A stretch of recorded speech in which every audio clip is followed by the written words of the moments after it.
दोस्तों नमस्कार, मी संतोष खामगावकर. सिनेमा गल्लीमध्ये तुमचं नेहमीप्रमाणे स्वागत आहे. एका माणसाने एका आयुष्यामध्ये काय काय करावं, म्हणजे त्यांनी लेखक असावं, त्यानं कवी असावं, त्यानं स्टेजवरती शोज करावेत, त्यानं गीतकार असावं, असं काय काय करावं. आज ज्या व्यक्तीबरोबर तुमची मी ओळख करून देणार आहे, ती व्यक्ती हे सगळं करणारी एक मूर्तिमंत उदाहरण आहे. आणि आज मी तुमची त्यांच्याबरोबर ओळख करून देणार आहे. या तर भेटूयात कवी, लेखक, स्टेज शो करणारे अदाकार प्रसाद कुलकर्णी यांना. नमस्कार. प्रसाद लेखक, कवी, गीतकार, स्टेजवरचा अदाकार आणि आणखीन बरंच काही ज्याचा आपण उल्लेख केला, या सगळ्या गोष्टी कशा मॅनेज झाल्या? नाही सांगता येत. अशा प्रश्नांना खरी उत्तरं नसतात. तुमच्या मधल्या मोटिवेटरला, म्हणजे आता जो मोटिवेशनल ट्रेनर आहे, त्यांनी जर सांगायचं झालं लॉजिकली तर काय सांगा? एकदा मला सूर सापडला, मग मी स्वतःला डेव्हलप करत गेलो. मी स्वतः कवी आहे, पण मला याचं उत्तर द्यायला चंद्रशेखर गोखलेच्या 4 ओळी आठवत आहेत की रस्ता फुटत गेला, त्यावर पावलं पडत गेली आणि माझ्या आयुष्यातली प्रत्येक गोष्ट ठरवल्यासारखी घडत गेली. मी कवी होणारे नियतीनेच ठरवलं होतं. म्हणजे मी रँक होल्डर होतो, हुशार होतो, पण कवितेचा जो काही जनुकात दडलेला होता, एक जनुकच दडलेली होती आतमध्ये. मला लहानपणी मी पहिलं हातात पेपर आला की पहिली कविता शोधायचो. शाळेची क्रमिक पुस्तकं जूनमध्ये हातात यायची, पहिली, दुसरी, तिसरी, चौथी, पहिली कविता वाचायचो आणि नंतर धडे. अगदी कुसुमाग्रजांची कविता होती पहिलीला किंवा दुसरीला, उठा उठा चिवताई साईकडे उजळले, सोनेरी हे दूत आले घरट्याच्या दारापाशी. नंतर तिसरीत मला पाडगावकर भेटले की टपटप पडती अंगावरती प्राजक्ताची फुले आणि भिर भिर भिर भिर त्या तालावर गाणे यमुचे जुळे, गाणे यमुचे झुळझुळ वारा, गाणे यमुचे लुकलुक तारा, पाऊस वारा, मोर पिसारा, त्या गाण्यातून फुले. आणि माझ्यात जो कोणी कवी दडलेला होता त्याला हे सगळं पोषक होतं. म्हणजे माझी आवड माझ्या जो कोणी यात दडलेला होता त्याला पोषक होती आणि त्यात मी मग स्वतःला डेव्हलप करत गेलो. तुला एक महत्वाचं सांगायचं म्हणजे संतोष, की माझा अंतस्थ स्वर जो आहे हा कमालीचा सकारात्मक आहे. म्हणजे मला निगेटिव्ह काही दिसतच नाही. असं म्हणतात की धर्मराजाला आणि दुर्योधनाला श्रीकृष्णाने एकच प्रश्न विचारला होता की वाईट माणूस कोण आहे. तर दुर्योधनाने भरपूर माणसं दाखवली, धर्मराज म्हणाला मग कोणी वाईट माणूस मिळणार नाही, असं काहीतरी एक कथा आहे. तर ह्यात आत्मप्रौढी किंवा असं काही नाही, पण मला आतून जे काही जाणवतं, मी नेहमी चांगलंच काहीतरी शोधत आलो आणि त्याच्या बदल्यात आयुष्य मला चांगलं देत आलं. कारण माझा असा ठाम विश्वास आहे की life is nothing but a live concept. जिंदगी एक जिंदा आदमी की तरह होती है. तुम्ही रडत राहिलात, आयुष्य तुम्हाला आयुष्यभर रडवत ठेवतं आणि तुम्ही आयुष्याला हसत हसत सामोरे गेलात की आयुष्य तुम्हाला हसत ठेवतं. Life is yours, choice is yours. बरं, कवितेचा उल्लेख केला आणि तुमच्यातल्या स्पेशली कवीचा उल्लेख केला. तुम्ही इतरांच्या कविता ऐकवल्या आणि सुरुवातच तुम्ही इतरांच्या कवितेने केली, म्हणजे हे मोठ्या मनाचं लक्षण आहे तसं, की इतरांच्या कवितेमध्ये कुठेतरी जीवनाचा एक बोध तुम्ही मांडण्याचा प्रयत्न केला. पण तुमच्या जीवनातली कविता सर्वात पहिल्यांदा कुठे भेटली? जीवनातली कविता भेटली याला 2 अर्थ आहेत. एक माझी बायको, त्या अर्थाने तू म्हणतोस का, तर ती फार उशिरा भेटली. आणि कविता मी वयाच्या 12व्या वर्षी पहिल्यांदा केली आणि ती सुद्धा कशी केली, दॅट वॉज अन ऍक्सिडेंट, अपघाताने केली. महाराष्ट्र टाइम्स त्यावेळी जो याचा 12 वर्षापूर्वी, मी खूप कधी बाबादमच्या जमान्यातली गोष्ट आहे, त्यावेळी ब्लॅक अँड व्हाईट पेपर असायचे, नाटकांचं पार वाजत होतो आणि सहजपणे मी त्या नाटकांची कविता जुळवली की चंद्र इथे उगवत नाही, नाही पण ते नाही वाद, काय दिशा हरवल्या अंधा, मला आता आठवत नाही, पण असं काहीतरी. त्यानंतर कविता करत गेलो हळूहळू. त्याच्यानंतर जे काही आजूबाजूला दिसेल त्याच्यावर कविता हळूहळू हळूहळू. त्याच्यात 1998 साली पुस्तक आलं की अशी कविता त्यावेळी केलेली, 98 नाही, त्याच्यावर 90s वगैरे केलेली, की इथे फुलांचा उत्सव चालू, तुझ्या कळ्यांना दे आमंत्रण, सांग तयांना देह आज मी या गंधाला दिलाय आंदण, या वस्तीवर या घटकेला सर्व ऋतूंचे सहर्ष स्वागत, रंग फुलांचे या रस्त्यावर मिरवत जाती वाजत गाजत, संकेतांचे बंद तोडून कररंगांचे सचैल शिंपण, सांगतयांना देह आज मी या गंधाला दिला या आंधळ. आणि ही श्रीधर फडकेला त्यानंतर कितीतरी वर्षांनी एवढी आवडली की श्रीधर फडकेने त्याचं गाणं केलं. तसं मी तुला एक सांगतो संतोष, आयुष्यात खूप संघर्ष होता, गरिबी होती, प्रदीर्घ आजारपण होतं, पण माझ्या कुंडलीत एक कुठचा तरी ग्रह असा अचूक योग्य जागी पोचलाय बसलाय की मला आयुष्यात नेहमी चांगली माणसं भेटत आली. कारण मी स्वतः चांगला सूर घेऊन ते सगळं शोधत आलो. मला श्रीधर फडके भेटले, मला मिलिंद इंगळे भेटला, माझी पहिली कॅसेट आली, पहिला अल्बम आला त्यावेळी सांज गारवा. गारवा हिट झाला होता मिलिंद कदम आणि मिलिंद इंगळे आणि किशोर कदमचा, आणि त्यानंतर किशोर चित्रपटात बिझी झाला होता आणि मिलिंदला गारवाचं सिक्वेल करायचा होता. गारवामध्ये पावसाच्या पार्श्वभूमीवरच्या कविता आहेत, त्याच्या डोक्यात संध्याकाळच्या पार्श्वभूमीवरच्या कवितांचा कन्सेप्ट होता. आणि त्यावेळी योगायोगाने मिलिंदला मी सापडलो, मिलिंदची माझी भेट झाली आणि मी अगदी नवोदित होतो 25-1 वर्षापूर्वी, आणि सांज गारवाचा तो प्रोजेक्ट माझ्या हातात आहे आणि तो हिट झाला. सांज गारवाने मला खूप मोठं नाव दिलं. संध्याकाळच्या पार्श्वभूमीवरती कविता आहे, त्या कवितेची अल्बमची सुरुवातच त्या कवितेने होते. अशा सुंदर संध्याकाळ आपण बसलो आहोत आणि मला ती तुला म्हणून दाखवण्याचा किंवा आपल्या सर्व प्रेक्षकांना म्हणून दाखवण्याचा मोह अनावर होतोय. ती अशी आहे, त्यात ती कविता सचिन खेडेकरच्या आवाजात आहे, पण ती मूळ कविता अशी आहे की संध्याकाळ जवळ आली की माझं असं होतं, संध्याकाळ जवळ आली की माझं असं होतं, तुझी आठवण दाटून येते आणि मन पिसं होतं, माणसांमध्ये असून सुद्धा मी अगदी एकटा असतो, आळवावरचा थेंब जसा त्यावर बसून वेगळा असतो, तुझं हसणं, तुझं दिसणं आणि तुझं उठणं बसणं याहूनही हवं वाटतं तुझं नुसतं सोबत असणं, मला व्याकुळलेला पाहून सूर्य क्षणभर रेंगाळतो, मला व्याकुळलेला पाहून सूर्य क्षणभर रेंगाळतो, इंद्रधनु होतो आणि 7 रंगात ओघळतो. मला व्याकुळलेला पाहून सूर्य क्षणभर रेंगाळतो, इंद्रधनु होतो आणि 7 रंगात ओघळतो.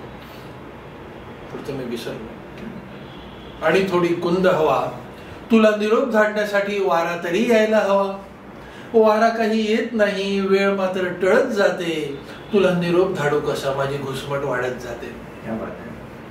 आणि एकाएकी दरवळ उठतो रात्राणी येते फुलून, तू आता येते आहेस याची मला पटते खोट, पैंजणांची छमछम आणि कानामागे तुझे श्वास, चोईकडे भरून राहतात घमघमणारे तुझे भास, तू आता आली आहेस, तू आता आली आहेस, सूर्य मावळतीला झुकेल, थकला भागला दिवस आता अंधाराच्या कुशीत झोपेल, रात्र जागी होईल मात्र, रात्र जागी होईल मात्र, चंद्र मावळत असताना चांदण्यांचा पाऊस पडेल तुझ्यात मिसळून जाताना, चांदण्यांचा पाऊस पडेल तुझ्यात मिसळून जाताना.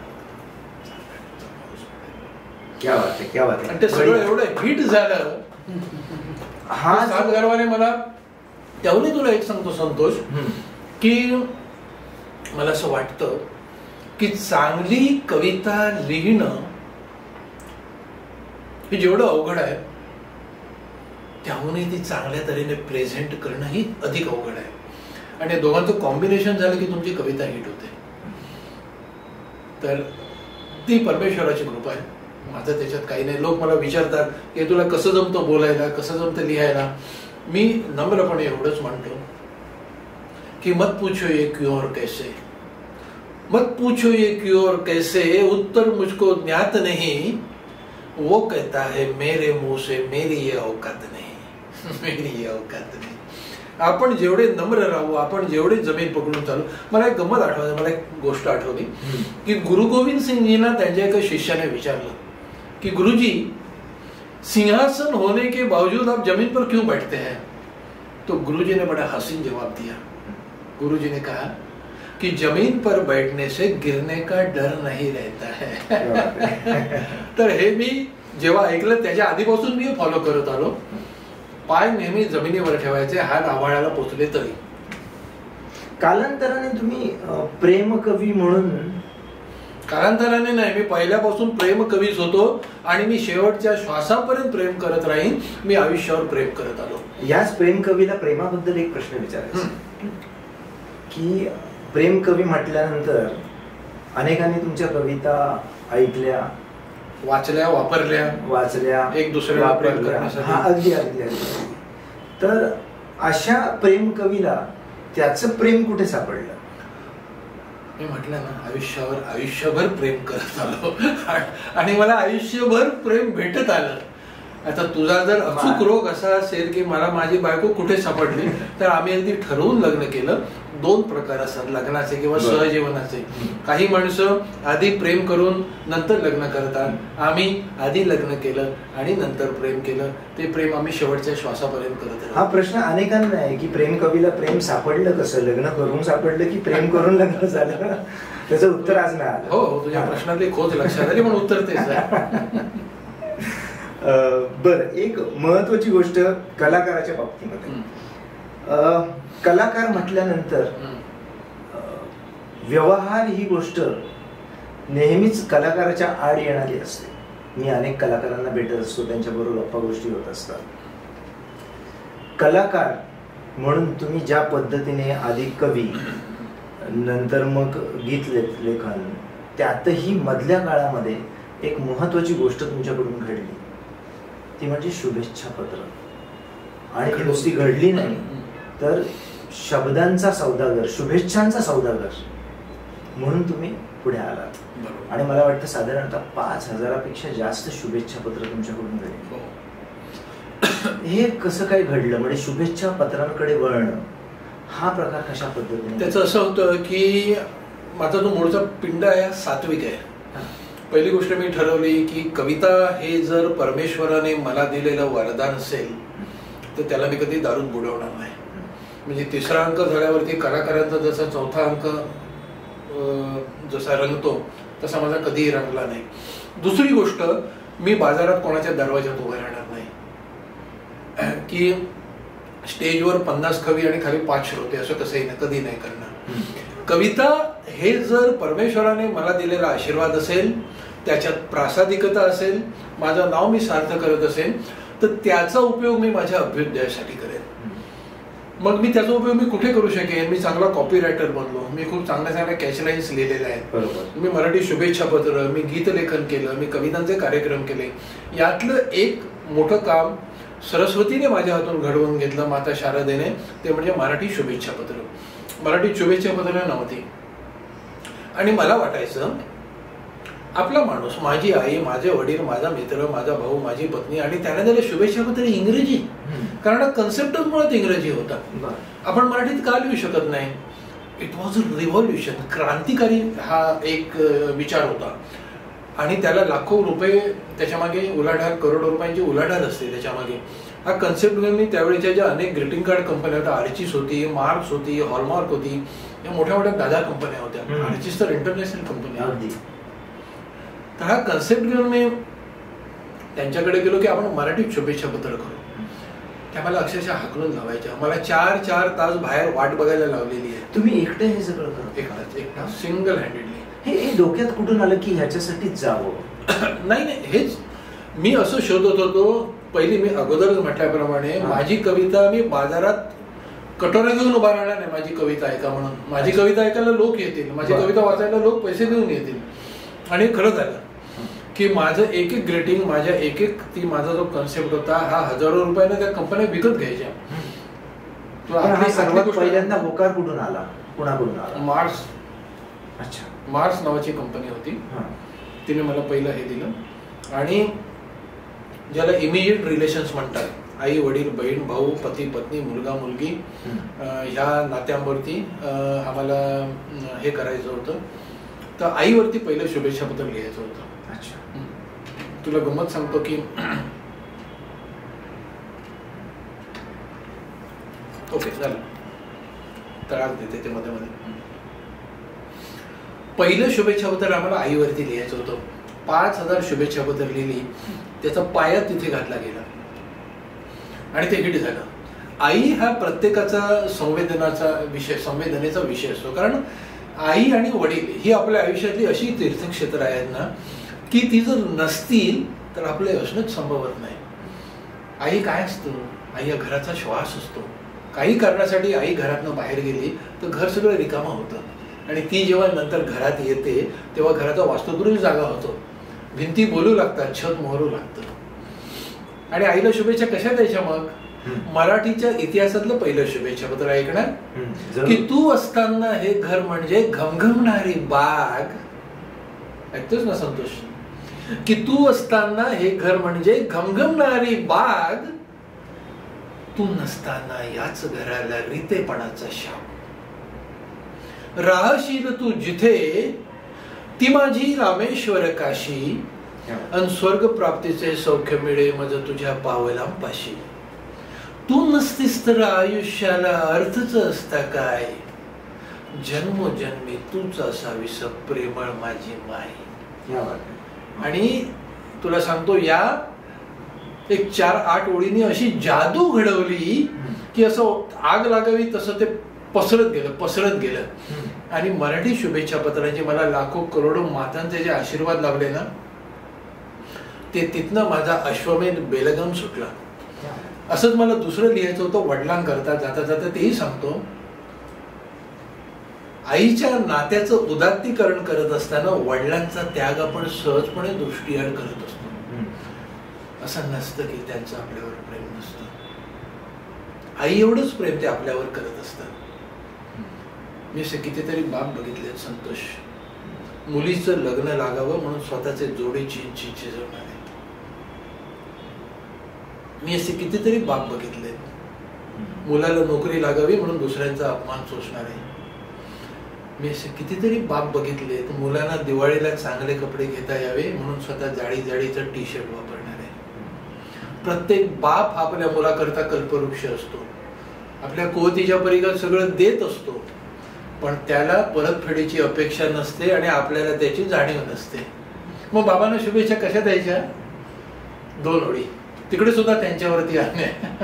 आईने 4 ओळी खर्च घातल्या होत्या, बाबाला 2च ओळी. की प्रिय बाबा, आज तुमचा वाढदिवस, काय हवं सांगा, मन मोकळं करून अगदी वाटेल ते मागा. खूप पैसे आहेत माझ्याकडे आता. आज तुमचा वाढदिवस, काय हवं सांगा, मन मोकळं. ओहो, आम्ही सुद्धा वेळेच. एवढं कसं कळलं नाही? कल्पवृक्ष मागतो का स्वतःसाठी काही? जो कल्पवृक्ष आपल्या सावलीत आलेल्या पांथस्थाला मुक्तपणे देत असतो हवं नको ते, तो देताना त्याच्याकडनं परतफेडीची अपेक्षा कधी ठेवतो का? बाप हा असा असतो. आणि हे सगळं असं हिट झालं ना, म्हणजे आज दडलेलं होतं कुठेतरी हे सगळं. आज खूप वर्ष ना, म्हणजे हा कन्सेप्ट असा होता की मी ज्या गुलाबाच्या गावाला जाण्याची वाट शोधत होतो ते गुलाबाचं अख्खं गावच मला भेटायला आलं आणि मी त्या गावाचा अनभिषिक्त राजा झालो. I was the uncrowned king of this domain. अजूनही आहे. एक प्रश्न तरी देखील, म्हणजे हे आई बाबांवरचं झालं, पण मला आठवतंय माझ्या पिढ्यांमध्ये, म्हणजे माझ्या पिढीतल्या अनेकांनी तुमची ग्रीटिंग्स म्हणजे शुभेच्छा पत्र वाचलेली तर आहेतच, पण तुम्ही म्हटलं त्याप्रमाणे त्याचा फायदाही करून घेतला स्वतःचा. तर प्रेम जुळण्यासाठी, लग्न झाल्यावर बायकोला मनवण्यासाठी मी माझ्या बायकोसाठीच लिहिलेलं शुभेच्छा पत्र अनेक वेळा आपल्या बायकोला हे देण्यासाठी वापरले की तू आहेस म्हणून माझ्या आयुष्याला अर्थ आहे. बायको असून दे, मैत्रीण असून दे, कुणीतरी आपल्या आयुष्यात येणं ही किती सुंदर गोष्ट असते रे. आपण असं पॉझिटिव्ह विचार केला तर आयुष्य किती सुंदर होईल. प्रत्येक गोष्टीचा आयुष्यात आलेल्या तुम्ही परमेश्वराचा प्रसाद समजून जर स्वीकार करत गेलात, ती व्यक्ती असून दे, तो प्रसंग असून दे, जे असेल ते असेल, की तू आहेस म्हणून माझ्या आयुष्याला अर्थ आहे, तुझ्या विना माझ्या जीवा उभा जन्म व्यर्थ आहे. मेघा वाचून नभामधनं पाणी कधी झरेल काय, आणि तुला वजा केल्यावरती मागे काही उरेल काय. क्या बात. हे एवढे हिट झालं की लोकांनी, म्हणजे ते खूप वापरलं गेलं. किंवा तुमची प्रेयसी रुसली समजा, बरं का, की तू बोलली नाहीस की मला खूप त्रास होतो. बायको रुसली, प्रेयसी रुसली किंवा व्हाईस वर्सा, की तू बोलली नाहीस की मला खूप त्रास होतो, वाटतं विहिरीत उडी घ्यावी पण लगेच तू बोलल्याचा भास होतो. आधी वाटायचं आयुष्य नुसतं काना मात्रा वेलांड्या ओळी. आधी वाटायचं आयुष्य नुसतं काना मात्रा वेलांड्या ओळी. तू आयुष्यात आलीस आणि अख्ख्या जन्माची कविता झाली. क्या बात आहे, क्या बात आहे, क्या बात आहे. याच्यावरून मला विचारायचं म्हणजे मगाशी मला तुम्हाला हेच म्हणायचं होतं की माझ्यासारख्या अनेकांनी त्याचा फायदा करून घेतला असेल, मीही प्रयत्न करून बघितला. मला हे विचारायचंय यातून सफल झालं का असफल झालं. बरं ओके, आपण ते मला असं विचारायचंय प्रसाद की असा कोणी तुम्हाला कधी येऊन भेटला किंवा भेटली की सर तुमचं शुभेच्छा कार्ड मला नशीब चमकवून गेलं. असं आहे, माझ्या हातात पडलं, तुमचं शुभेच्छा पत्र माझ्या हातात पडलं, पण नुसतं पडलं नाही, काळजाला भेटलं सुद्धा. तर अशी सांगणारी खूप माणसं भेटली या प्रवासात. मित्र भेटले, मैत्रिणी भेटल्या, रसिक भेटले, खूप भेटले. मैत्रिणींचा आपण तुर्तास तो विषय जरा दूर ठेवू. पण एक मला छान अशी गोष्ट सांगायला आपल्याला आवडेल. एक दिवस मला एका गृहस्थांचा फोन आला की मला तुमची भेट हवी आहे. म्हटलं या. शनिवारी रविवारी मी कुठचा तरी दिवस दिला त्यांना. माझ्याच वयाचे असतील धट्टेकट्टे गृहस्थ. हा तो ग्रीटिंग कार्डची बाजारपेठ फॉर्मात होती तेव्हाचा तो काळ आहे. मध्यमवयीन गृहस्थ आले, तगडा बिगडा जिम मध्ये जाणारा असावा. दरवाजा उघडल्यावर त्याने ते हातात घेतला, तो बराच वेळ हात सोडेत ना. बसा म्हटलं, बसला. मग पाणी आणून दिलं, पाणी घेतलं घटाघटा प्यायला. मग आपल्या बॅगेतनं माझंच एक ग्रीटिंग कार्ड काढलं आणि म्हणाला तुमच्या या कार्डाने मला पापमुक्त केलंय. म्हटलं काय झालं. त्याला अगोदर सगळं दाटून आलेलं, बराच वेळ तू बोले ना. नंतर त्याने घडाघडा बोलायला सुरुवात केली आणि आपली स्टोरी सांगितली. काय झालं म्हणे की मी आणि माझी बायको आम्ही चांगल्या पगारावरती नोकरीला आहोत, दोघंही बँकेत नोकरीला आहोत. माझ्या मुलाचा 3रा वाढदिवस आम्ही मोठा हॉल घेऊन साजरा करायचं ठरवलं आणि माझ्या मुलाला मी देण्यासाठी तुमचं एक ग्रीटिंग कार्ड विकत घेतलं. त्या ग्रीटिंग कार्डवरती एका ओळीत संदेश होता, प्रिय बाळ, आपला मुलगा आपल्या आई वडिलांना किती प्रिय असतो हे तू बाप होशील तेव्हा तुला कळेल. वाढदिवसाचे आशीर्वाद. बस एवढंच होतं. आणि मी ते त्याला सकाळी दिलं, संध्याकाळी समारंभ झाला, रात्री आम्ही घरी आलो, त्याला मोठे गिफ्ट वगैरे आले होते. सगळं करताना ग्रीटिंग कार्ड आली होती. मी माझंच ग्रीटिंग कार्ड पुन्हा वाचलं आणि काळजात काहीतरी हल्लं. त्याचं कारण असं, बरोबर 1 महिन्यापूर्वी माझ्या वृद्ध आई वडिलांचं आणि माझ्या बायकोचं सारखं सारखं भांडण होतं. म्हणून मी माझ्या आई वडिलांना खोपोलीला नेऊन वृद्धाश्रमात ठेवलं होतं. मला हे सांगताना आताही दाटून आलंय संतोष. तो प्रसंग जसा होता. मी आज माझ्या मुलाला हे सांगतोय की आपला मुलगा आपल्या आई वडिलांना किती प्रिय असतो हे तू बाप होशील तेव्हा तुला कळेल. आज मी बाप झालोय, पण माझ्या वृद्ध आई वडिलांच्या माझ्याबद्दलच्या ह्याच भावना नसतील का? त्यावेळी शुभेच्छा पत्र उपलब्ध नव्हती. माझ्या आई वडिलांनी मला लहानाचं मोठं केलं. आपली अपुरी राहिलेली स्वप्न माझ्या डोळ्यात बघितली. मला अंगा खांद्यावरती खेळवला, पोटाला चिमटा काढून मला लहानाचा मोठा केला. आणि मी आज काय करतोय? मी आज त्यांना वृद्धाश्रमात ठेवलंय. मी रडलो. मी माझ्या बायकोला विश्वासात घेतलं. दुसऱ्या दिवशी आम्ही ऑफिसला सुट्टी टाकली, गाडी काढली, खोपोलीला गेलो. सांगताना मलाही दाटून आलंय. आई वडिलांना साष्टांग दंडवत घातले, त्यांची माफी मागितली. त्यांनीही उदारपणे आम्हाला माफ केलं आणि त्यांना मी सन्मानाने परत घरी घेऊन आलो. तुला सांगतो संतोष, हा माझ्यासाठी सर्वोत्तम पुरस्कार होता. माझ्या एका वाक्याच्या ग्रीटिंग कार्डने एक कोलमडणारं घर सावरलं होतं. किती मोठा पुरस्कार होता सांग. परमेश्वराने काहीतरी चांगलं माझ्या हातून घडवून घेतलं. ही माझ्यासाठी केवढी तरी मोठी पोच पावती होती. आयुष्यात असे सुंदर प्रसंग घडत आले. मी नाव किती कमवलं माहिती नाही, कदाचित कमवलं असेल नसेल, पण असं खूप काहीतरी चांगलं असं कैवल्याचा ठेवा माझ्या हातात आला. परमेश्वराने मला आयुष्यावर प्रेम करायला शिकवलं. बस यही अपराध मैं हर बार करता हूँ, आदमी हूँ आदमी से प्यार करता हूँ. मैं बसाना चाहता हूँ एक गांव धरती पर, आदमी जिसमें रहे बस आदमी बनकर. उस नगर की हर गली तैयार करता हूँ, हाथ खाली है मगर व्यापार करता हूँ. बस आदमी हो आदमी से प्यार करता हूँ. सगळंच निशब्द करणार आहे प्रसाद. प्रसाद, तुमचा पुढचा जो टप्पा होता ना, तो शुभेच्छा पत्रांमधून मग पुढे गीत लेखनाकडे वळाला. बरोबर. कवी, शुभेच्छा, मग गीत लेखन. एक तांत्रिक बाब ह्याच्यातली जाणून घ्यायची ती ही की गीत लेखन आणि कविता याच्यामध्ये काही फरक असतो का? हो, निश्चितच. कवितेचं कसं आहे की कविता आतून येते. कविता आतून येते. कविता आपण काही समोर टार्गेट ठेवून लिहित नाही. गीत हे प्रसंगानुरूप लिहिलं जातं. चांगल्या कवितांची गीतं पण होतात, ती छंदोबद्ध असेल तर गीतं पण होतात. पण साधारणपणे चित्रपटासाठी जे गीत लिहिलं जातं ते प्रसंग दिला जातो आणि ते लिहिणं मोठं कष्टाचं काम असतं.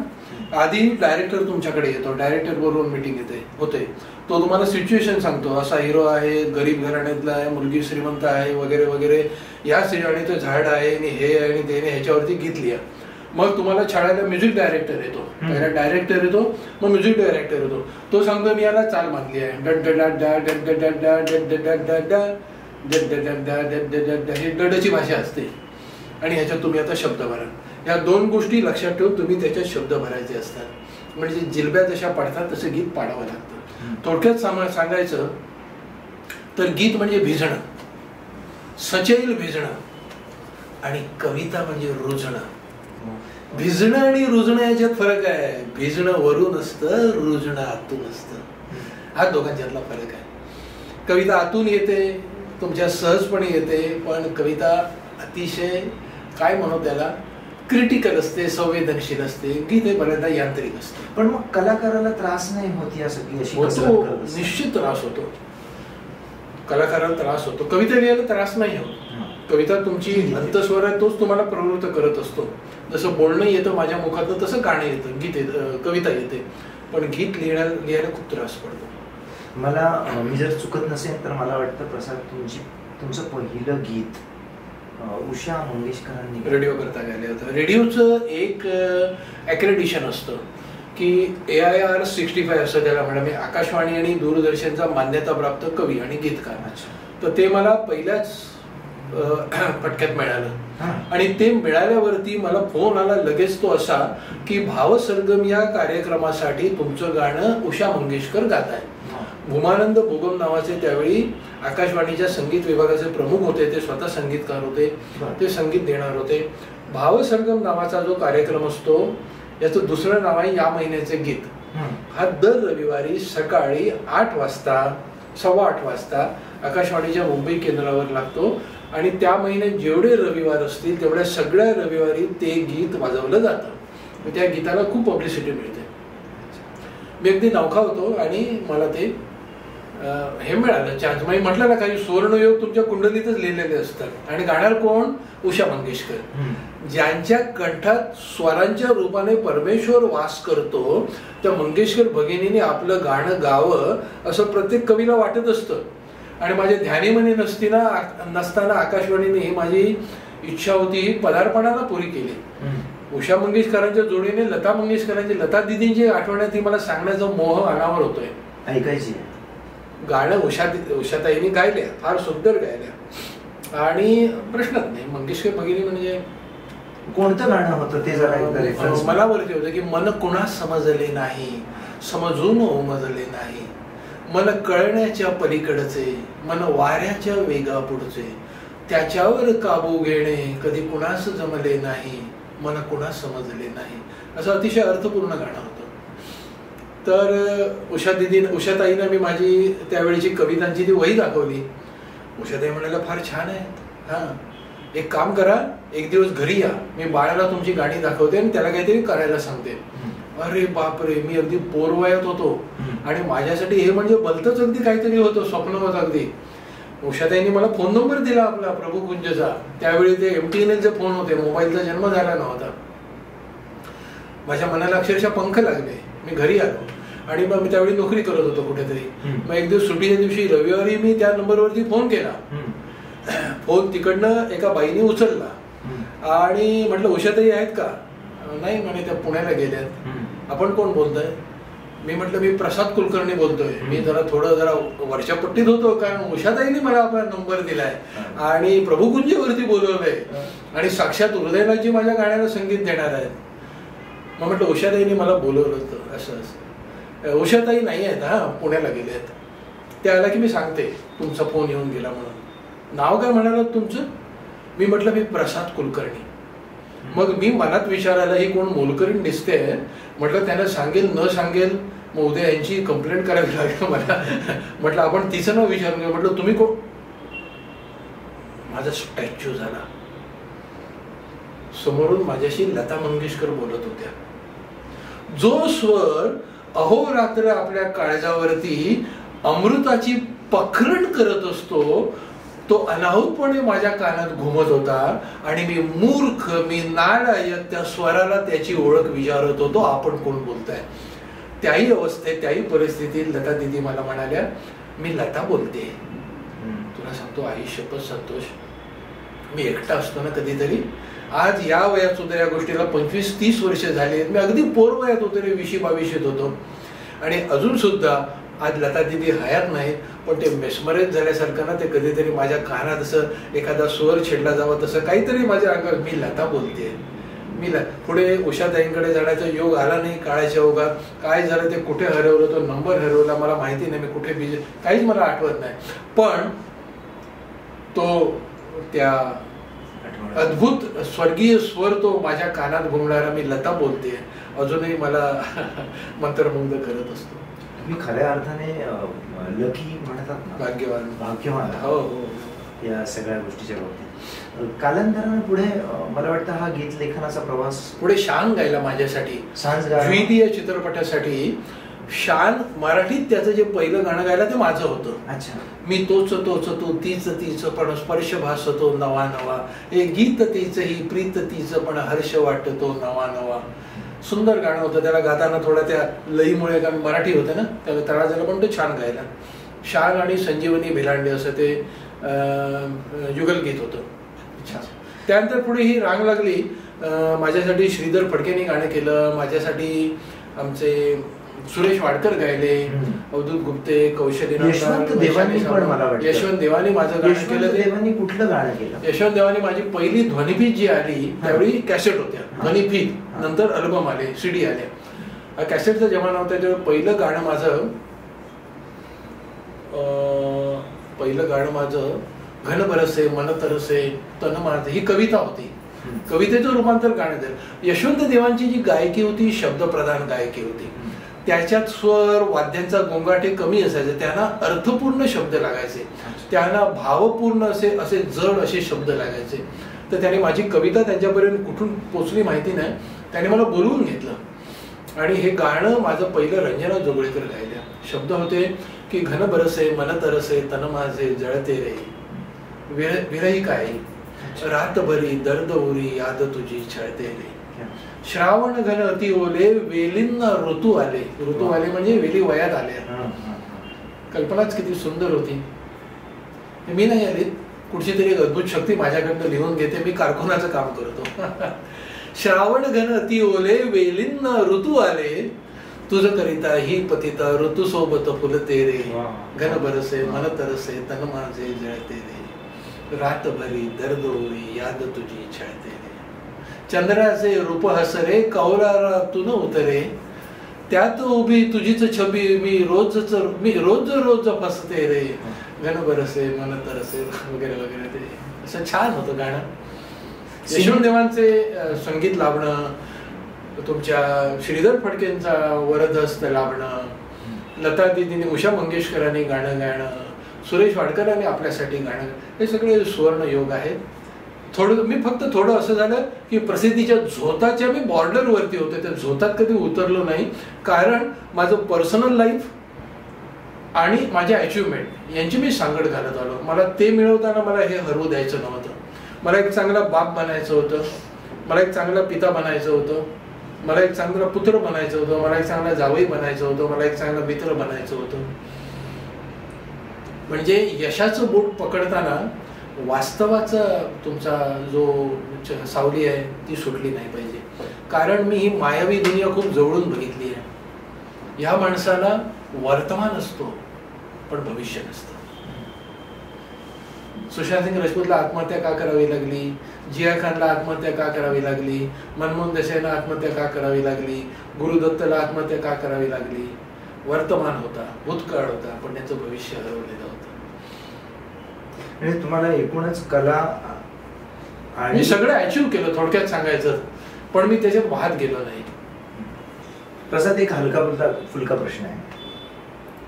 कलाकार म्हटलं आणि त्यातही प्रेम कवी, प्रेमावरती गीत लिहिणारा माणूस, प्रेमावरती बोलणारा माणूस,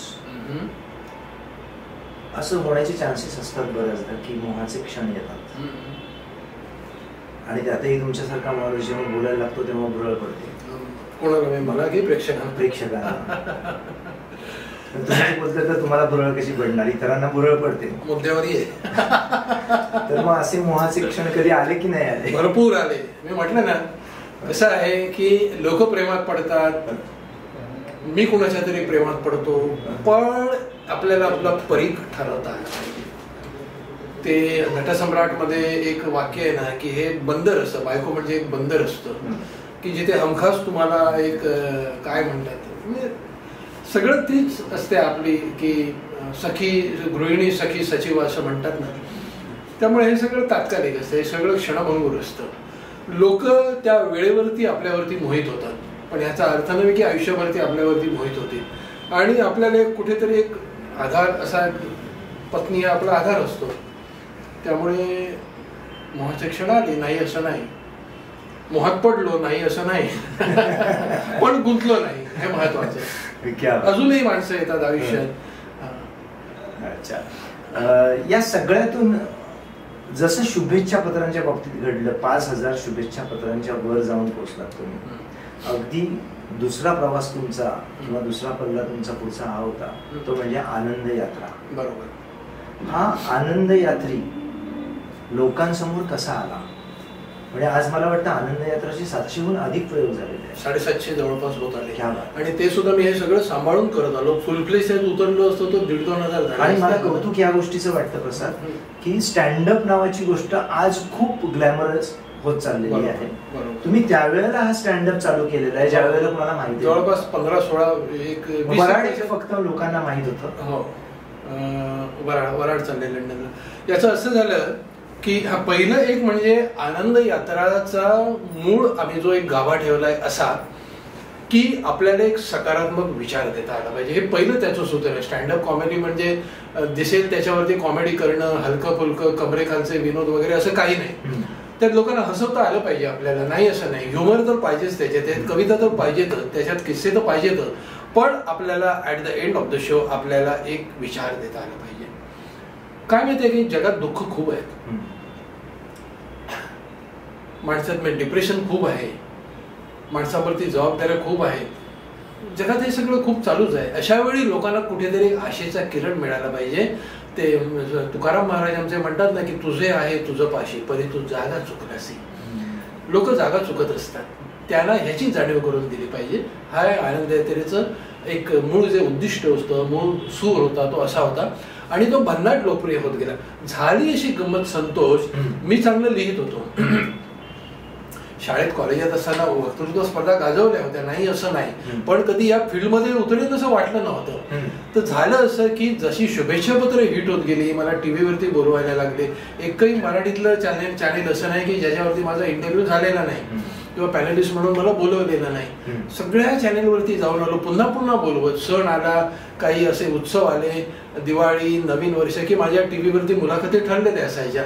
त्यावेळी माझ्या लक्षात आलं की आपण जेवढं चांगलं लिहू शकतो तेवढं आपण चांगलं बोलू पण शकतो. मग लोक प्रमुख पाहुणा म्हणून कार्यक्रमाला बोलवायला लागली. ते करता करता लक्षात आलं की आपण चांगलं बोलू शकतो. मग आनंद यात्राचा त्याच्यात उगम झाला आणि या कल्पना एवढी भन्नाट लोकप्रिय झाली की अनेक शाळांमध्ये कॉलेजांमध्ये किती मोठे मोठे शरद पवार येऊन गेले कार्यक्रमाला, आपले शिवसेनेचे ज्येष्ठ नेते सुभाष देसाई येऊन गेले, मोठे नट येऊन गेले. त्यावेळी मला वाटतं श्रीकांत मोघे आले होते, खूप माणसं. 5 वेळा परदेश, मला तर सगळ्यांची नावं या क्षणी अशी पटकन आठवत नाही. कितीतरी नट, अभिनेते, नेते शाळा कॉलेजातून झाले, 5 विदेश दौरे झाले. आणि हा कार्य मी अगोदरच सांगितल्याप्रमाणे अनेक व्यवधानं एका वेळी सांभाळत होतो. माझी शुभेच्छा पत्रांचं लिहिणं, माझं कॉपी रायटिंग, काउन्सिलिंग, मोटिवेशनल कार्यक्रम, ते करता करता मला हे सगळ्या दगडांवरती पाय होते. जर पूर्ण वेळ या क्षेत्रात उतरलो असतं की one man standup talk show असं याला म्हणतात, तर 1,500-2 हजाराचा पल्ला सहज गाठला असता. पण असं माझं टार्गेट नव्हतं की मला हेच करायचं आणि मला तेच करायचं. पण तुमच्यामध्ये एक गोष्ट मी विशेष बघतोय, म्हणजे तुम्हाला गेल्या अनेक वर्षांपासून बघतोय. त्याच्यामध्ये मी बघितलं की सुरुवातीचा कवी तो शुभेच्छा पत्रांवरती आला, शुभेच्छा पत्रांवरून पुढे गीत लेखनाचा प्रवास, गीत लेखनातून आनंद यात्री. तुम्ही बरोबर वेळ जी आहे ती व्यवहारी दृष्टिकोनातून साधण्याचा प्रयत्न केला. हे कसं कुठून आलं? काय असतं की व्यक्ती आणि अभिव्यक्ती या गोष्टी समानुपाती असतात, एकमेकाला डायरेक्टली प्रपोर्शनल. व्यक्तीचा जो अंतस्थ सूर असतो तोच त्याच्या अभिव्यक्तीत उमटत असतो. तर माझं नेहमी असं होत गेलं आणि ही सगळी माध्यमं जी आहेत ही एकमेकाला पूरक ठरत गेली. मी जास्त काही केलं नाही, मी फक्त माझी अभिव्यक्तीची माध्यमं बदलत गेलो. मी अगोदर कविता लिहित होतो, मग मी त्याचं शुभेच्छा पत्रात रूपांतर केलं, मग मी कॉपी रायटिंगकडे वळलो, मग लिहिण्यातून मी बोलण्याच्या त्या फील्डमध्ये गेलो, तिकडेही त्याला यश लाभत गेलं. आतले जे काही दडलेलं होतं लिहिणं बोलणं त्याला एक कॅनव्हास मिळत गेला आणि ते काय म्हणू आपण की यशस्वी होत गेलं. बस एवढं. व्यवहार तू जर म्हणशील तर व्यवहार आम्ही पाहत आलो. कारण तुला सांगतो संतोष, कोकणातल्या एका खेडेगावातनं अंगावरच्या कपड्यांनिशी या महानगरात आलो होतो नशीब शोधायला. त्यावेळी मी लिटरली रस्त्यावरती दिवस काढले, त्यावेळी लिटरली उपाशीपोटी झोपलोय. त्या दिवसांनी मला एक शिकवलं की जगायला पैसा लागतो. त्या दिवसांनी मला एक शिकवलं की जगायला पैसा लागतो. आपली कला फुकट विकायची नाही, फुकट विकली तर लोकांना त्याची किंमत राहत नाही. आणि मी ते पाळत आलो. व्यवहार म्हणजे मी अगदी व्यवहारावरती अडून पण बसत नाही, पण मी अगदी काय म्हणायचं त्याला की अव्यवहारी पण नाही. मी माझ्या अभिव्यक्तीला व्यवहाराचं कोंदण देत आलो. या ज्या सगळ्या गोष्टी आहेत ना कलेच्या स्वरूपामध्ये एकमेकांशी संबंधित होत्या, बरोबर. पण आज एक वेगळं पाऊल तुम्ही उचललंय गेल्या काही दिवसांमध्ये, ते म्हणजे एक मोटिवेशनल ट्रेनर तुमच्यामधून बाहेर आला. हो. हे काय लॉजिक समजून घ्या. लॉजिक म्हणजे तेच पुन्हा की आतला जो सकारात्मक सूर होता त्याला पुढे पुढे म्हणजे डाईव्ह करतो आपण पाण्यामध्ये, आणि तो जो डायव्हर असतो तो पाणी बाजूला करत करत करत पुढचा मार्ग शोधत जातो. एक एक स्टेशन जशी मागे, अरे हा छान, खूप लिहून झालं, छान, आता थोडं पुढे जाऊ, छान, आनंद यात्राचे खूप प्रयोग झाले, अजून लोक काहीतरी वेगळं मागतायत. मग मोटिवेशनल स्पीकिंग माझं सुदैव असं किंवा त्या माता सरस्वतीची कृपा अशी की मराठी, हिंदी आणि इंग्रजी या तिन्ही भाषांवरती माझी छान बऱ्यापैकी पकड आहे.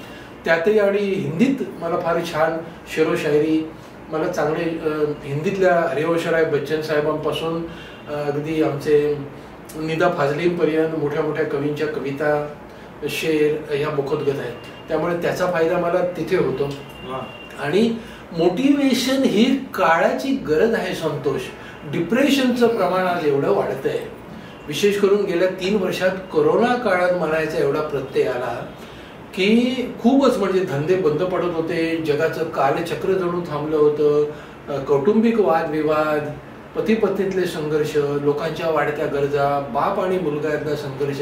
अरे एकाच घरात राहतात माणसं, तुला आश्चर्य वाटेल, भाऊ भाऊ एकमेकांशी बोलत नाही, पती पत्नी एकमेकांशी बोलत नाही, पिता पुत्र एकमेकांशी बोलत नाहीत. अहंकार, या छोट्या छोट्या गोष्टी आहेत मध्ये भिंती उभ्या राहिल्या आहेत. आणि त्यावेळेला मला या मोटिवेशनल स्पीकिंगचा म्हणजे त्याला एक मोठं व्यासपीठ उपलब्ध झालं. याच्यामध्ये सकारात्मक मनोवृत्ती म्हणजे पॉझिटिव्ह ॲटिट्यूड, पर्सनॅलिटी डेव्हलपमेंट म्हणजे व्यक्तिमत्व विकास, टीम बिल्डिंग म्हणजे संघभावना, लिडरशिप क्वालिटीज म्हणजे नेतृत्व गुण, हे सगळं मी स्वतःला डेव्हलप करत गेलो. गंमत अशी आहे संतोष की मी जेव्हा तुझ्या माथ्याला चंदन लावायला जातो ना, तेव्हा पहिलं ते माझ्या हाताला लागतं. आणि मी जेव्हा दुसऱ्याच्या तोंडाला काळं पासायला जातो तेव्हा पहिले माझे हात त्याच्यात बरबडावे लागतात. After all life is yours, choice is yours. तू जेव्हा चांगलं करायला जातोस तेव्हा तुला चांगलं भेटत जातं. आपण ह्या आपल्या मुलाखतीची सुरुवातच या संदर्भाने केलेली आहे. तसं एक एक पुढे आता तर मी काउन्सिलिंग करतो. आजच्या घडीला महाराष्ट्राच्या मंत्रिमंडळातले 6 मंत्री माझे क्लायंट आहेत, काही पोलीस अधिकारी माझे क्लायंट आहेत, त्यांना मी काउन्सिलिंग करतो. ही गरज आहे.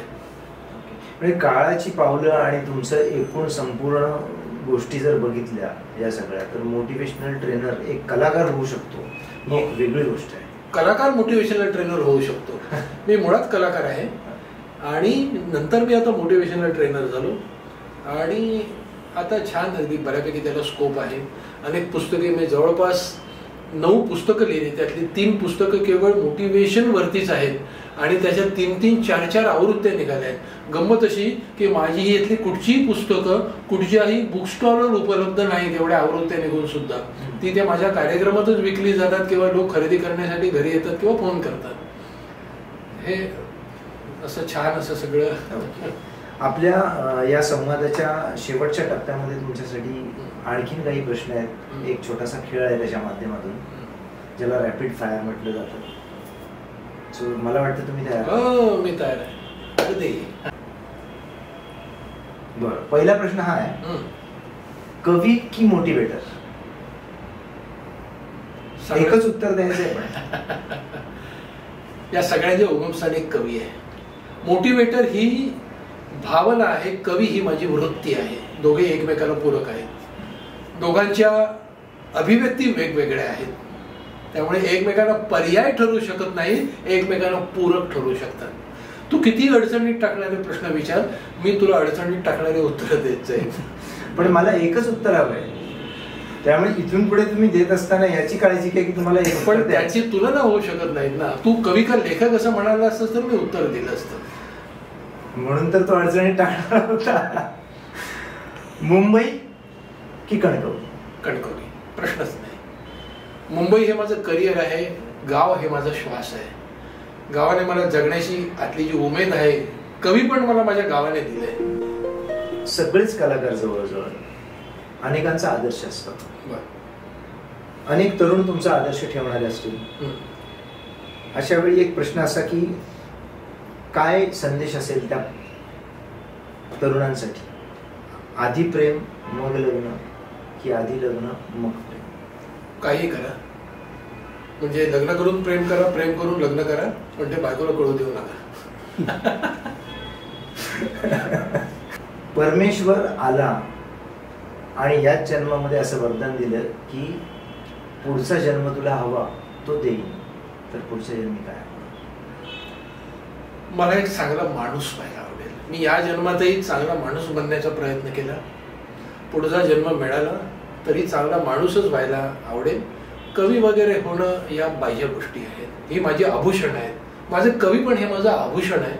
माझं माणूस असणं हा माझा आत्मा आहे. जर एक पत्र, म्हणजे पत्र हे आता कालबाह्य झालंय, आता आपण ईमेल करतो, मेसेजेस पाठवतो, आणि पुन्हा जर एक पत्र लिहिण्याची संधी मिळाली तर कुणाला पत्र लिहिणार? वडिलांना. एक सळणारी गोष्ट कोणती? सळणारी गोष्ट, अरे बापरे. एक गंमत आहे की मला विस्मृतीचा त्रास आहे, पण खरं म्हणजे ते माझ्यासाठी वरदान आहे. मला दुःखद गोष्टी आठवतच नाहीत. सळणाऱ्या गोष्टी बऱ्याच येऊन गेल्या, काही नाही आठवतच. खूप छान आयुष्य, खूप सुंदर आहे. परमेश्वराने खूप छान दिलंय. भूतकाळात जाण्याची जर संधी मिळाली तर भूतकाळात जाऊन कुठल्या व्यक्तीला भेटणार आणि त्याच्यासोबत काय बोलणार? कठीण आहे. भूतकाळात जाण्याची संधी मिळाली, मला लता मंगेशकरांना भेटायला आवडेल. माझी इच्छा होती की एक गाणं त्यांनी माझं गावं. तसा योग कधी आला नाही, कारण मी या क्षेत्रात जेव्हा प्रवेश केला तेव्हा त्या माझ्या आईपेक्षाही मोठ्या वयाने, त्या अर्थाने, तर त्यावेळी त्यांचं करिअर समाप्तीच्या दिशेने झुकलं होतं. पुन्हा संधी मिळाली तर मला त्यांना भेटायला आवडेल. रुपेरी पडद्यावरची नायिका कोण आहे ती? जिच्यासोबत आज जर डेट करण्याची संधी मिळाली? मधुबाला. आज ती हयात असते तर माझ्या आईच्या आजीच्या वयाची असली असती, पण जर संधी मिळाली, ती तरुण झाली आणि मी तिच्या वयाचा झालो, तर मला तिच्यासोबत डेटिंग करायला आवडेल. क्या बात आहे. कितीही झालं तरी कलाकार एक माणूस असतो आणि माणूस कुठल्या तरी देशाचा एक नागरिक असतो आणि आपल्या देशातल्या नागरिकांना मत देण्याचा जसा अधिकार आहे तसंच मत व्यक्त करण्याचा पण अधिकार आपल्याला संविधानाने दिला. हा प्रश्न कदा काहीसा वेगळा आहे आतापर्यंतच्या चर्चेमधून तुम्हाला बाहेरचा वाटेल, पण एका कलाकाराने सध्याच्या राजकीय गोंधळामध्ये स्वतःची मतं मांडली पाहिजेत का? अभिव्यक्ती स्वातंत्र्य म्हटल्यावरती मतं मांडली तर पाहिजेतच. तुम्ही कशा प्रकारे मांडता हे महत्वाचं आहे. मी माझी मतं नेहमीच मांडत असतो. 2 गोष्टी आहेत संतोष. कलाकाराने राजकारणात पडू नये, तो मार खातो. याचं अमिताभ बच्चन हे सर्वोत्तम उदाहरण. अमिताभ बच्चन साहेब त्यावेळी राजकारणात पडले आणि तिथून त्यांच्या करिअर त्यांचं ऐन जोमात होतं. 1984 ची गोष्ट आहे. इंदिरा गांधींच्या मृत्यूनंतर राजीव गांधी राजकारणात उतरले आणि आपल्या वर्गमित्राला मदत करण्यासाठी बच्चन साहेब राजकारणात आले. अलाहाबादमधून निवडणूक लढले आणि पुढे मग राजकारणात आल्यावरती त्यांच्यावरती दोषारोप झाले. कलाकार हा मनाने खूप संवेदनशील आणि हळवा असतो आणि ही चिखलफेक फेकण्याची, त्याची झेलण्याची त्याची कपॅसिटी नसते, कुवत नसते, क्षमता नसते आणि तो मग तिथे कोलमडतो. तुम्हाला तुमच्यातला कलाकार जपायचा असेल तर तुम्हाला संयमाने व्यक्त राहायला पाहिजे, नाही तर त्याच्या बदल्यात तुम्हाला तुमची कला गमावावी लागेल. पण हे झालं तुम्ही जे मत व्यक्त केलं ते राजकीय क्षेत्रामध्ये जाण्याबद्दलचं. बरोबर. पण तुम्हाला प्रश्न हा विचारावा असा वाटतो की हल्ली कलाकार मत व्यक्त करत असताना किंवा संयमाने मत व्यक्त करताना पण हाही चांगला, तोही चांगला, तेही चांगले, हेही चांगले, अशा पद्धतीने मत व्यक्त केली? नाही, चांगले वगैरे असं नाही. मुळात आधी राजकारण सर्वात खालच्या स्तराला आज गेलेलं आहे, हे अगदी हे आहे. आणि त्यात कुठच्याही पार्टी, कुठचाही पक्ष याला हे नाही, म्हणजे अपवाद नाही. आता मी कुठच्याही पार्टीवरती आणि कशावरती दोषारोप, कारण ते माझं फील्ड नाही आहे. त्यामुळे कलाकाराने आपल्या कलेशी बांधिलकी असावी, कलाकाराचा आपल्या कलेशी इमान असावं. कलाकाराने कुठच्याही विवादात, वादात पडू नये, कारण ती झेडण्याची, मी अगोदरच म्हटल्याप्रमाणे, त्याची तयारी नसते. एखादा जर राजकीय नेता तुम्ही बघितला तर तो निबर असतो, निडर असतो, त्याच्यावरती किती दोषारोप झाले काय. अमिताभ बच्चनचं तेच मी तुम्हाला उदाहरण दिलं होतं. अमिताभ बच्चनचा आणि बोफोर्सचा काडी मात्रही संबंध नव्हता, पण केवळ ते राजकारणात आले आणि ते राजीव गांधींचे मित्र आहेत, त्यामुळे त्यांच्यावरती चिखलफेक करण्यात आली. मला स्पष्ट आठवतंय, शहनशाह नावाचा त्यांचा चित्रपट रिलीज झाला होता. त्या ह्याला काळं पाहतो पिक्चरमध्ये चित्रपट गुहात जाऊन तो बंद पाडण्यात आला. त्याची पोस्टर लागली होती, त्याच्यावरती काळं फासण्यात आलं आणि अमिताभ बच्चन साहेबांना त्याचा खूप मानसिक त्रास झाला. ते अतिशय संवेदनशील आहे. तेव्हा शहाण्या माणसाने यापासून दूर राहावं, हे माझं कुठच्याही कलाकाराला सांगणं आहे. कारण तुम्ही कलेत पडल्या, त्या राजकारणात पडल्याने राजकारण तर त्या बदलणार नाही, उलट तुम्ही खालच्या पातळीवर ओढले जा. काय असतं, मागे एकदा एका मुलाखतीत जावेद अख्तर साहेब म्हणाले होते की तुम्ही कोणाला, म्हणजे पाकिस्तानला त्यांच्या ह्याच्यात उत्तर द्या. ते म्हणतात, तुम तालिबान बनना चाहते हो, उनको आपकी औकात पर लेके आओ, आप उनके औकात पर मत गिरो. हे जावेद अख्तर साहेबांचं सांगणं होतं. जावेद अख्तर साहेब तेवढे विवाद झेडू शकतात. आजही त्यांचे काही कोर्ट केसेस वगैरे चालू आहेत याच्यात उतरल्यामुळे, पण सामान्य कलाकाराची एक पेळण्याची कपॅसिटी नसते. तेव्हा त्यांनी राजकारणापासून दूर राहावं, हे मी आपल्याला सांगेन. तर मंडळी, हे होते प्रसाद कुलकर्णी आणि आपण त्यांच्यासोबतचा संवाद पाहिला आणि ऐकला. तुम्हाला जर तो आवडला असेल, आमचा हा व्हिडिओ आवडला असेल, तर लवकरात लवकर लाईक करा, कमेंट करायला विसरू नका. आमचा हा व्हिडिओ शेअर तर कराच करा आणि महत्त्वाची गोष्ट म्हणजे आमचं हे चॅनल जर तुम्ही सबस्क्राईब केलं नसेल तर ते लवकरात लवकर सबस्क्राईब करा.